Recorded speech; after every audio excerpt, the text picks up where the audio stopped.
Please, hurry up and get discharged from the hospital, okay? Who's going to take care of Mom while you're not here? Edward said to me as I lay on the hospital bed. I've had enough. I'm not living just to take care of her. My name is Kimberly, and I'm 32 years old. I've been married to Edward for 3 years now. After graduating from vocational school, I worked as a nurse in a hospital. The irregular working hours, demanding patience, and physically taxing nature of the job were tough. But still, being involved in saving people's lives was rewarding. I was busy, but living a fulfilling life. I met Edward at a party I was invited to by a friend 4 years ago. Though there are some nurses who end up marrying doctors from the same hospital, it's generally a female-dominated workplace. So for nurses, parties are a common way to meet people. We just happened to sit next to each other and got close as we talked. We clicked and exchanged contact information that very day. From there, things moved quickly. We started messaging each other, went on several dates, and naturally became a couple. Edward and I share hobbies like reading and watching movies. Most of our dates were spent relaxing at home. We didn't have incredibly exciting conversations, but we enjoyed reading our favorite books together. I found that atmosphere very comforting, and I think Edward did too. Less than a year into our relationship. "Aren't you going to get married?"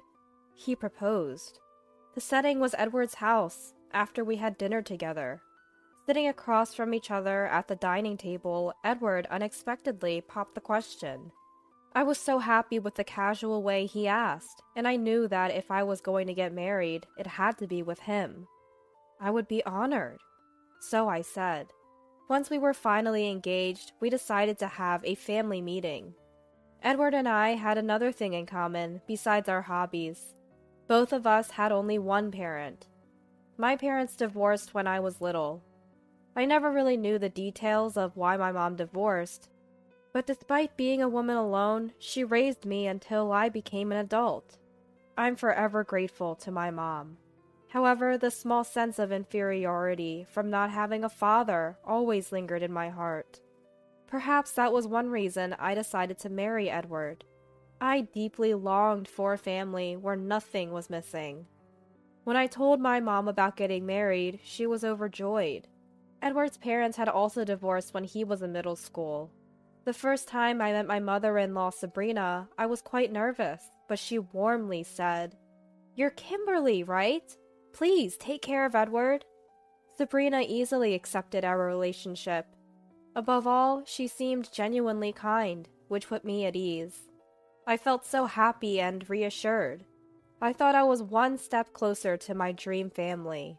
Or so I believed then. At this time, for a while after getting married, life was blissful.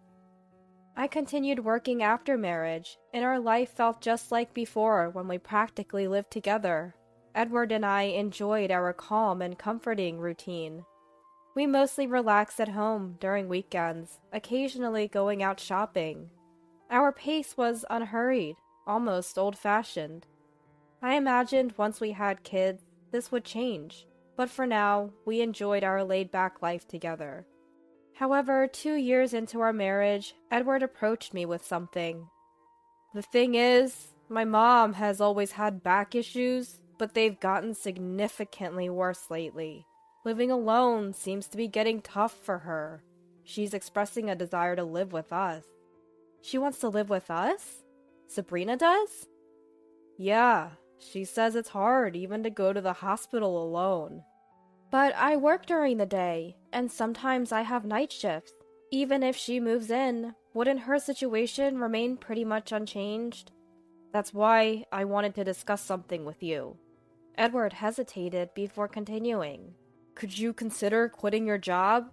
I got a raise recently, and with my mom's pension contributing half for rent, I believe it'll be enough for the 3 of us." "But..." "Please, I promise to handle our finances well. You mentioned before about wanting to be a homemaker when we have kids. I'm asking for my mom. Please." It's hard to resist such a plea. If I refused, it would seem as if I was dismissing Sabrina. I felt I had no choice but to agree. Of course, I didn't want to quit my job, but more than that, I didn't want to disrupt the life Edward and I had together. But thinking of my own mom, I knew I'd want to help her if she were in need. I decided to quit my job and live with Sabrina. Originally, Sabrina and I only met a few times a year. Like Edward, she wasn't one for unnecessary chatter or engaging in lengthy conversations. However, she was considerate, and I wasn't too worried about that. I thought we could make it work. Once I was ready, Sabrina immediately moved out of her apartment and came to live with us in our condo, bringing along her few belongings. This marked the beginning of our hellish cohabitation, with me quitting my job to become a homemaker and living with Sabrina. At first, Sabrina was somewhat reserved, but that lasted only a few weeks. She soon revealed her true colors. "Kimberly, I want to go to the hospital. Can you drive me?" Sabrina had hospital appointments twice a week. The frequency wasn't the issue. It was the distance to the hospital that was the problem. The drive was nearly an hour each way. After driving her there, I couldn't leave because I would have to wait for her appointment to finish. I would just sit in the car, waiting. When the appointment was over, she would get in the car, and without a word of thanks or even apology for the wait, she would say, "Let's go."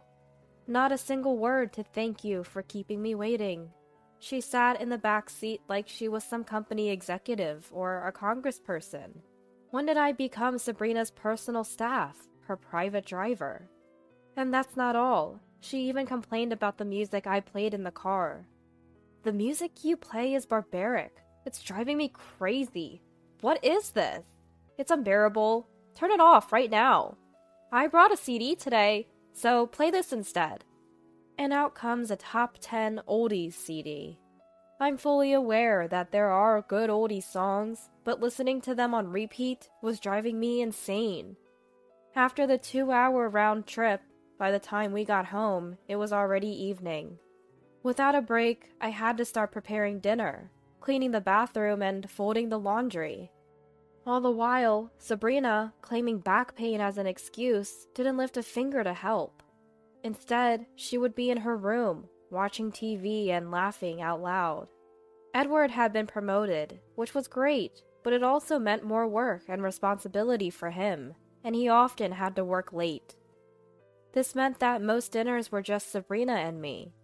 But Sabrina is a picky eater. She can't eat meat at all, and she's picky about vegetables too. I always had to take her likes and dislikes into account when planning the menu for dinner, which turned out to be more of a hassle than I thought. Edward and I aren't picky eaters, and we both love meat. So, when we wanted to have a meat dish, we had to change the menu to accommodate Sabrina. In effect, I had to prepare 2 different dinners, which cost more in terms of both ingredients and time. And Sabrina was picky about seasoning too. "What is this? It has no taste. Make it stronger." This happened on a regular basis. And after dinner, without lifting a finger to help with the dishes, she would go back to her room to watch TV and laugh. Later, when I had finally finished cleaning up and was about to take a break, she would tell me to prepare her shower.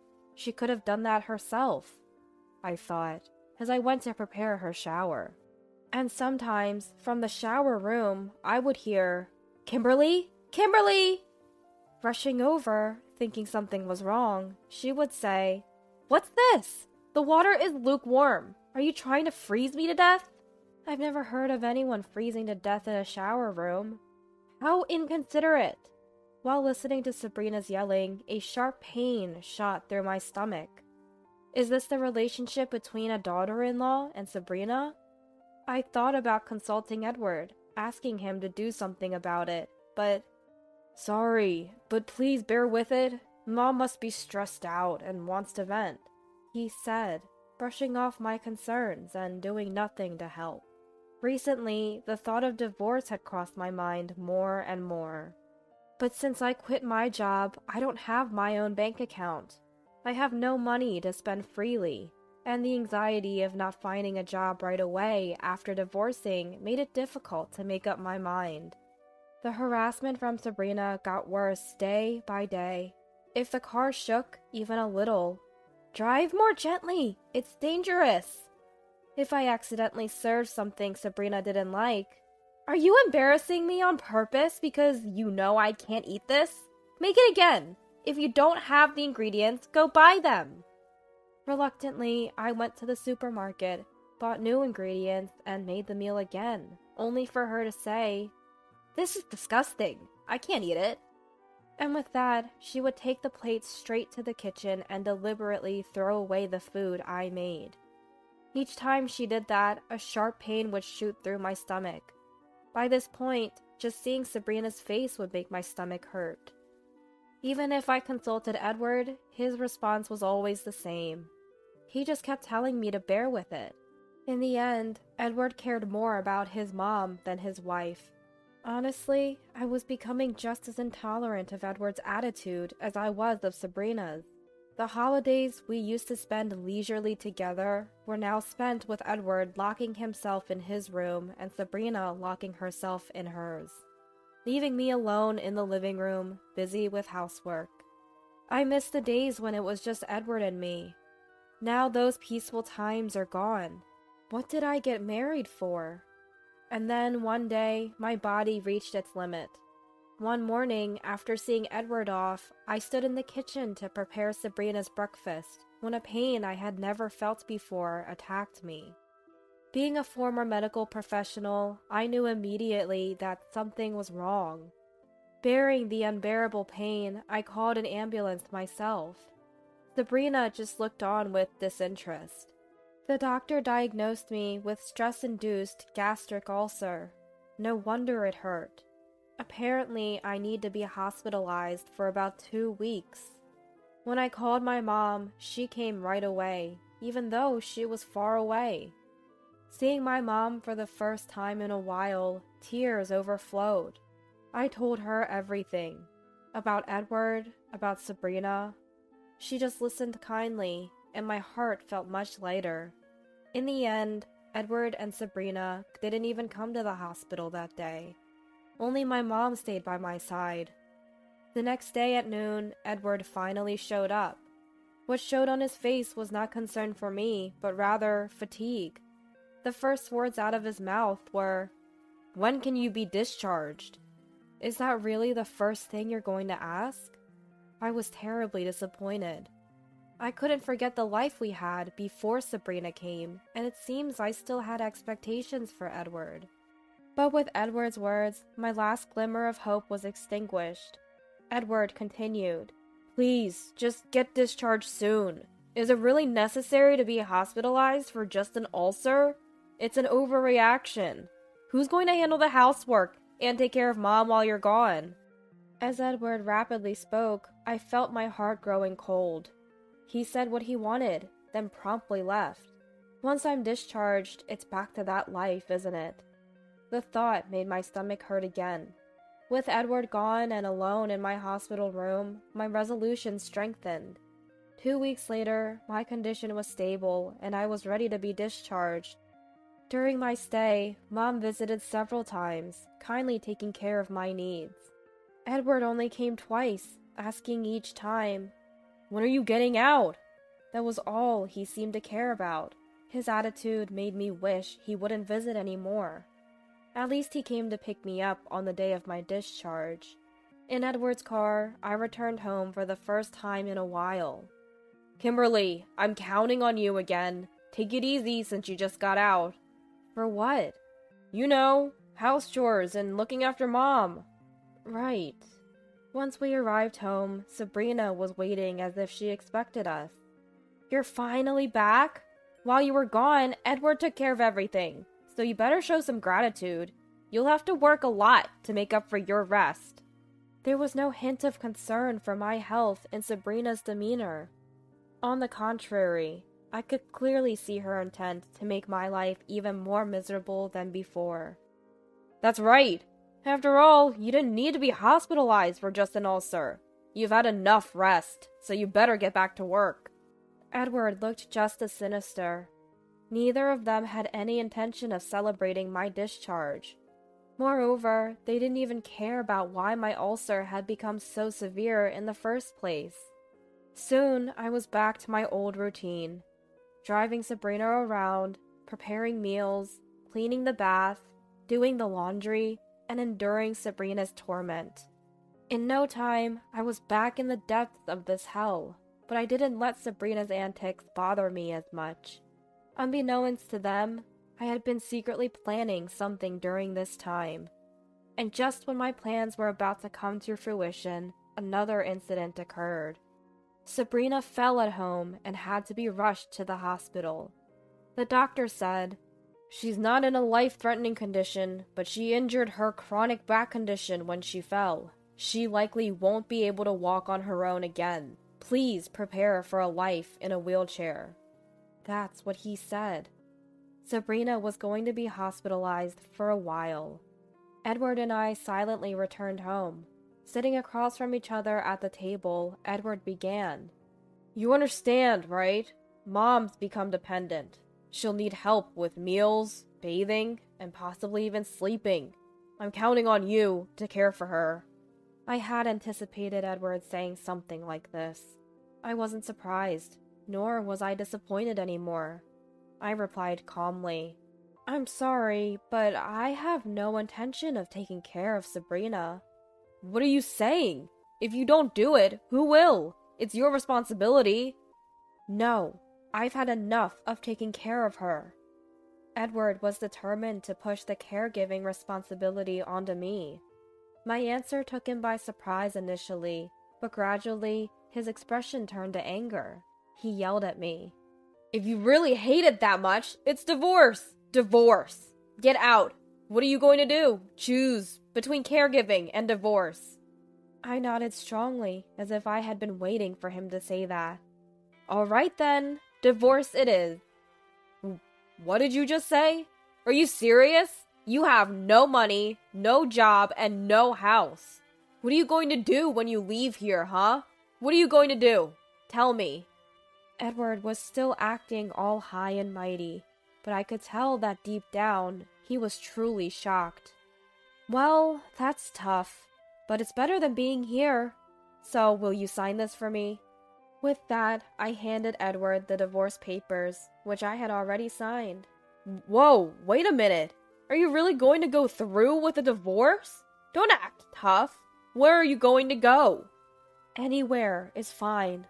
Now will you hurry up and sign the divorce papers? You are the one who brought it up after all." Edward was panicking, but since he was the one who brought it up, he had no choice but to sign the divorce papers. I snatched the papers from him and headed towards the entrance. After putting on my shoes, I turned to Edward and told him, "Just like you said, I didn't have money, a job, or a house before. But did you notice? While I was hospitalized, Mom came to visit me all the time." "Yeah, I guess so." "Mom listened to my story and offered to help. You didn't know, did you? My mom is the head nurse at a local state university hospital." "What?" "And since Mom has a lot of connections, she quickly reached out to her acquaintances when I told her I was looking for a job. I really owe Mom a lot for helping me out this time. She introduced me to a job and even lent me the initial cost for renting an apartment." Edward seemed to have realized too late that he was being left behind. He glared at me with resentment. Just then, my mobile phone rang. It was a call from Sabrina. "Kimberly, bring the things to the hospital." Sabrina was apparently still planning on bossing me around, even from the hospital, but that wasn't going to happen. "Sabrina! Oh wait, I mean, ex-husband Sabrina. Sorry." "What?" "I just had Edward sign the divorce papers, so you and I are now strangers. So could you please ask Edward for favors instead?" "What the hell? I didn't agree to any divorce. This is a joke, right? Bring the things now." I took a deep breath and yelled back at her, "Shut up! I'm telling you, I don't want to take care of you anymore. If you want someone to take care of you, ask your dear son." Sabrina was taken aback for a moment on the other end of the line, but she had more guts than Edward. She screamed back at me. I ignored her and hung up the phone. And then I blocked her number. So, with that said, goodbye. Take care of it yourself. Wait! There's no way I can take care of Mom. Please, please, Kimberly. I'm sorry. Goodbye. With those words, I closed the front door and left the house. Suddenly, I felt lighter. When I looked up, the stars were twinkling, as if to celebrate my new beginning. The next day, I promptly filed for divorce at the city hall, and it was granted. I consulted with my lawyer, and we were able to establish that the emotional harassment by Sabrina and Edward was grounds for a divorce. We also filed for compensation. I started my new life in a rented apartment that I had arranged beforehand. I got a job as a nurse at a hospital, introduced to me by my mom. I realized once again how important it is to have a skill in hand. I am grateful to my mom, who, despite being a woman alone, sent me to vocational school. Returning to society made me a bit anxious, but it was a piece of cake compared to living with Sabrina. I can't thank my mom enough for all the trouble I've caused her. Once things settle down, I'll take her on a trip. Time flew by as I got busy with work, and before I knew it, months had passed since the divorce. Then one day, I received a call from Edward while I was at work. Kimberly, long time no see. How have you been? Actually, I need your help. I'm going to be hospitalized. I've been feeling tired from caregiving, and my stomach has been hurting. When I went to the hospital, the doctor recommended that I be admitted. So, could you help me with things around here? I'm asking you, please. What are you talking about? I'll return the words you said to me before. Just because your stomach hurts doesn't mean you should indulge yourself and be hospitalized. There's no need for that. I was wrong. I was a fool back then. I've reflected on my actions. I finally understand how you felt back then. I'm really sorry, okay? Mom has decided to enter a facility. So what do you say we live together like we used to? Taking it easy? No, thank you. I'm busy. And if you want to talk to me, pay the compensation you owe me first. With that, Edward was left speechless, and I hung up the phone. There's no way I would consider reconciling, but I can understand how living with Sabrina could give him a stomach ulcer. I don't want to become like them, so maybe I'll send him some flowers. With that thought, I searched for a nearby florist on my mobile phone, and went back